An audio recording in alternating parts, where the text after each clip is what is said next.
জিলহজের প্রথম ৯ দিন রোজা রাখা, বিশেষত আরাফার দিনের রোজা রাখা। রাসূলুল্লাহ সাল্লাল্লাহু আলাইহি ওয়াসাল্লাম বলেন, আরাফার দিনের রোজার বিষয়ে আমি আল্লাহর নিকট আশা করি যে তিনি এর দ্বারা বিগত বছর ও আগামী ১ বছরের গুনাহ মাফ করে দেবেন। সামর্থ্যবান হলে কুরবানি করা, এই ১০ দিন নখ ও চুল না কাটা। রাসূল সাল্লাল্লাহু আলাইহি সাল্লাম বলেন, তোমাদের কেউ জিলহজ মাসের চাঁদ দেখলে এবং কুরবানি করার ইচ্ছা করলে সে যেন তার চুল ও নখ কাটা থেকে বিরত থাকে। ৪ ধরনের জিকিরে লেগে থাকা। রাসূলুল্লাহ সাল্লাল্লাহু আলাইহি সাল্লাম বলেন, আল্লাহ তাআলার নিকট জিলহজের ১০ দিনের আমলের চেয়ে মহান এবং প্রিয় অন্য কোনো দিনের আমল নেই। সুতরাং তোমরা সেই দিনগুলোতে অধিক পরিমাণে তাসবিহ অর্থাৎ সুবহানাল্লাহ, তাহমিদ অর্থাৎ আলহামদুলিল্লাহ, তাহলিল অর্থাৎ লা ইলাহা ইল্লাল্লাহ ও তাকবীর অর্থাৎ আল্লাহু আকবার পড়ো। বেশি বেশি তাকবীর তথা আল্লাহর বরত্ব ঘোষণা করা। সাধারণভাবে এই ১০ দিন সংক্ষেপে আল্লাহু আকবার বেশি বেশি পড়ুন। এর পাশাপাশি এই বাক্যগুলো সাধ্য অনুসারে পড়ুন। আল্লাহু আকবার, আল্লাহু আকবার, আল্লাহু আকবার, লা ইলাহা ইল্লাল্লাহ,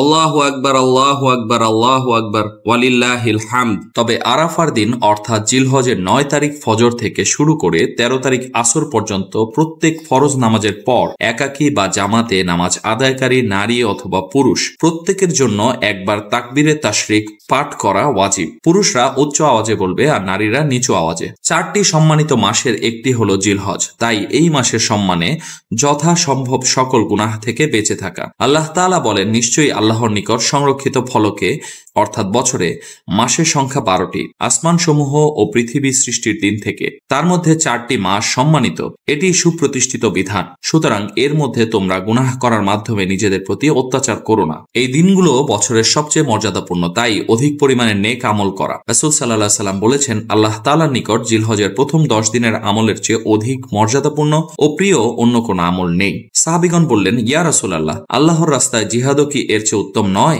তিনি বললেন, না, আল্লাহর রাস্তায় জিহাদও নয়, তবে যে ব্যক্তি তার জান ও মাল নিয়ে জিহাদে ঝাঁপিয়ে পড়ল এবং এর কোনো কিছু নিয়েই আর ফিরে এলো না, অর্থাৎ শহীদ হয়ে গেল, তার কথা ভিন্ন। এই ১০ দিনের ফরজ ইবাদত অন্যান্য মাসের ফরজ ইবাদতের তুলনায় অধিক মর্যাদা। এই ১০ দিনের নফল ইবাদত অন্যান্য মাসের নফল ইবাদতের চেয়ে শ্রেষ্ঠ। আল্লাহ সুবহানাহু ওয়া তাআলা আমাদের ইলমে আমলে বারাকা দিন, দুনিয়া ও আখিরাতে কল্যাণ দান করুন। আল্লাহ আমাদেরকে প্রিয় বান্দা হিসেবে প্রশান্ত আত্মা নিয়ে তার কাছে ফেরত যাওয়ার তৌফিক দান করুন। আমিন।